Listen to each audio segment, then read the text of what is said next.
Assalomu alaykum. Badiiy matnning lisoniy tahlili fanidan 3-darsimizni boshladik. 3-mavzuyimiz matn va uning tipologik tasnifi. Rejalarimiz quyidagilardan iborat.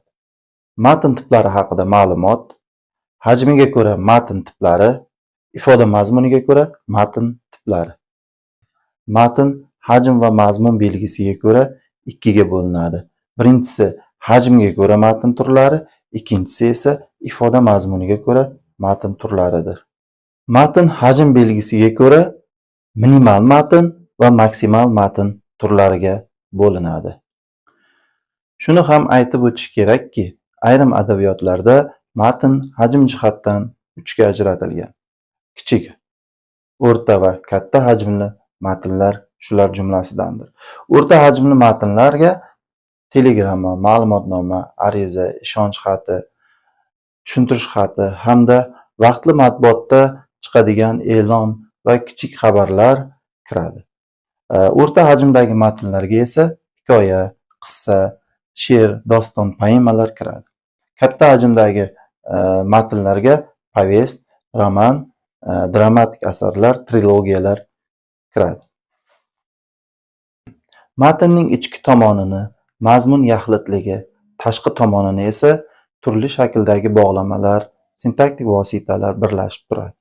Umuman kichik mavzuni qamrab oluvchi bir necha gaplardan iborat butunlik minimal matn deb tushuniladi. Minimal matnga xalq donishmandligini ifodalaydigan maqollar, qatralar, aforizmlar, miniatyuralar, hajviy asarlar, nomalar, she'r va she'riy parchalar kiradi. Talantsiz yozuvchi tovuqqa o'xshaydi. Yong'oqdek tuxum qo'yadi-yu, qoqoqlab olamni buzadi. Tarkiblanish jihatdan bu gap ikkita gapdan tuzilgan, mazmunni birlashtirishga xizmat qiladigan sarlavha berilmagan. Bu vazifa tovuq va u bilan bog'liq so'zlarga yuklatilgan. Tovuq, tuxum, qoqoqlamoq so'zlariga yuklatilgan. Iste'dodsiz yozuvchi birinchi gapda tovuqqa o'xshatilmoqda. Ikkinchi gap esa bu o'xshatishni to'liqroq izohlash yoki sababini ko'rsatish uchun keltirilgan. Ya'ni iste'dodsiz yozuvchi tovuqqa o'xshatildi, ammo tovuqning qaysi sifat va xususiyatiga? Muallif munosabati ikkinchi gapda tugal ifodasini topgan. Matn butunligini ta'minlashda tovuq, tuxum, qoqoqlamoq so'zlari mazmuniy o'q vazifasini bajarmoqda. Keng ko'lamdagi voqealarni yoritish ehtiyoji bilan yuzaga keladigan butunlik maksimal matn hisoblanadi. Maksimal matn badiiy uslubda hikoya, qissa, roman, epopeya kabi yirik hajmli asarlar hisoblanadi. Mikromatnlardan tashkil topadi. Eng kichik kompozitsion butunlik abzasga, eng katta butunlik esa bob, fasllarga to'g'ri keladi. Matn tarkibida epigraf, so'z boshi, so'ng so'z, epilog kabi yordamchi qismlar ishtirok etishi mumkin. Ifoda mazmuniga ko'ra matn tiplari. Muloqot paytida gapirayotganda yoki yozayotganda har doim yangidan matn yaratmaymiz. Ehtiyojimizga ko'ra turli matn tiplaridan foydalanamiz. Ba'zan boshimizdan o'tgan yoki o'zimiz guvoh bo'lgan voqealarni kimgadir aytib beramiz. Tinglovchiga notanish bo'lgan biror kishi yoki joyni batafsil tasvirlab berishga harakat qilamiz. Ba'zan fikrimizni turli dalillar yordamida isbotlashga, izohlashga ehtiyoj sezamiz, yoxud kimgadir ham nasihat qilamiz. Uni turli hayotiy voqealar vositasida tarbiyalash yoki aytilganlaridan xulosa chiqarishni istaymiz. Muloqot maqsadimiz ba'zan qandaydir xabarni tinglovchiga yetkazishga qaratilgan bo'ladi. Shu bilan birga biror ishni qanday bajarish kerakligi haqida tavsiyalar beramiz yoki biror ishni qilmaslik haqida buyruq beramiz. Maqsadimizga erishish uchun turli ko'rsatma, taqiq va xitob jumlalardan foydalanamiz.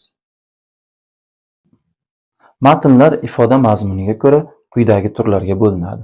Hikoya mazmunli matn, tasviriy matn, izoh mazmunli matn, didaktik matn, xabar mazmunli matn, hissiy ifoda mazmunli matn va buyruq mazmunli matnlarga bo'linadi. Hikoya mazmunli matnlar ma'nosi ko'ra le texte, ya'ni narrativ matn degan ma'noni anglatadi. Muallif yoki asar qahramoni o'zi boshidan o'tkazgan, eshitgan, o'qigan yoki guvoh bo'lgan biror bir voqea haqida hikoya qiladi.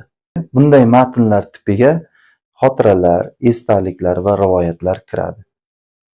Lingvistik xususiyatlari mavjud. Hikoya tarzi asosan o'tgan zamon shaklida bo'ladi. Birinchi shaxs birlik va ko'plikda ifodalanadi. Matn qamrovi hikoya qilinayotgan voqea hodisa kichik yoki keng qamrovli bo'lishi mumkin. Ohangi sekin asta ko'tarilib boruvchi izchil va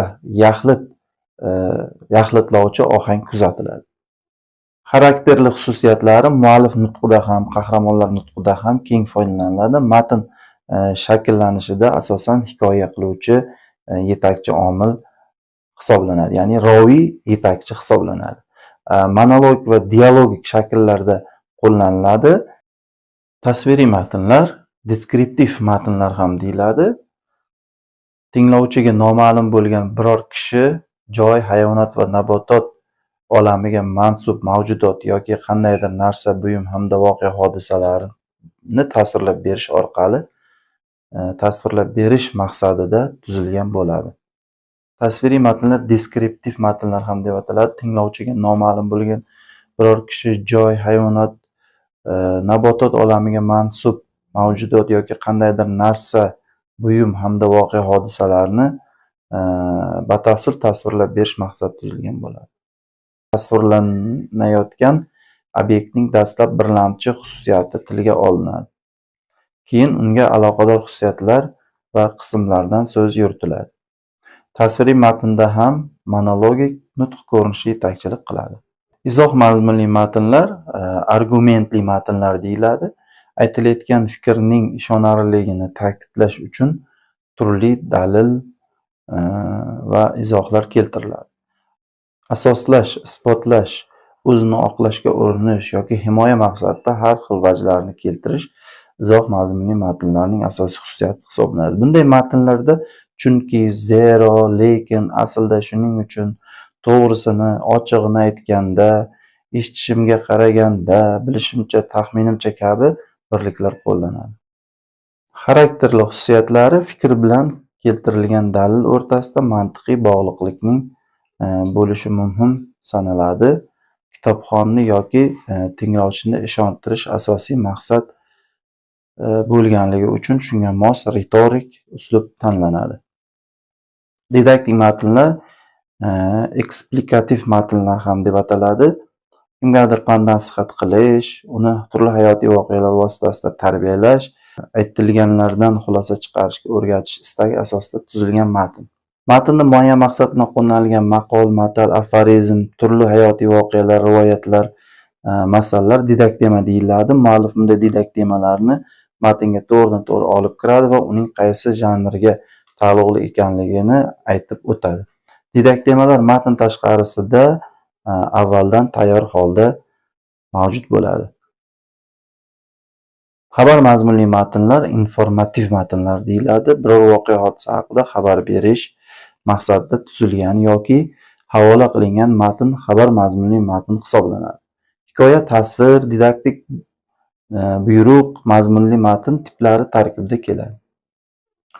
Hikoya, tasvir, izoh, didaktik, buyruq mazmunli matn tiplari tarkibida qo'llaniladi. Badiiy matnda informativlik o'ziga xos tarzda bo'ladi. Kundalik turmushdagi oddiy xabardan tubdan farq qiladi. Badiiy matnda xabar estetik maqsadga yo'naltirilganligi bilan ajralib turadi. Bunday xabar asarning butunligiga aloqador bo'ladi. Masalan, Abdulla Qodiriyning O'tgan kunlar romani yakunida shunday bir xabar keltiriladi. Keyingi Marg'ilon borishimda yaqin o'rtoqlardan Yodgorbek to'g'risida surishtirib bildim. Yodgorbek ushbu asrning 19 va 20 ochliq yillari miyonasida vafot etib, undan 2 o'g'il qolibdir. O'g'illardan bittasi bu kunda Marg'ilonning mas'ul ishchilaridan bo'lib, ikkinchisi Farg'ona bosmachilari orasida ekan. Bu kundan nomi nishonsiz o'lik tirigi ma'lum emas deydilar. Bu xabar mazmunli matn hisoblanadi. Buyruq istak mazmunli matnlar buyruq istak yoki maslahat ohangi yetakchilik qiladigan matnlar hisoblanadi. Hissiy ifoda mazmunli matnlar ekspressiv matnlar hisoblanadi. Insonning ichki kechinmalarini, voqelikka salbiy yoki ijobiy munosabatini o'ziga xos pafos bilan ifodalangan matn hisoblanadi. Erta bahor cheksiz sog'inchning ufqi muzga aylanishidan bosh tortgan isyonkor tomchilar yomg'ir bo'lib to'kilmoqda. Yomg'irning daraxtga, kurtakning tomchiga aytadigan shiviri yig'ilganmi, yig'ilgan.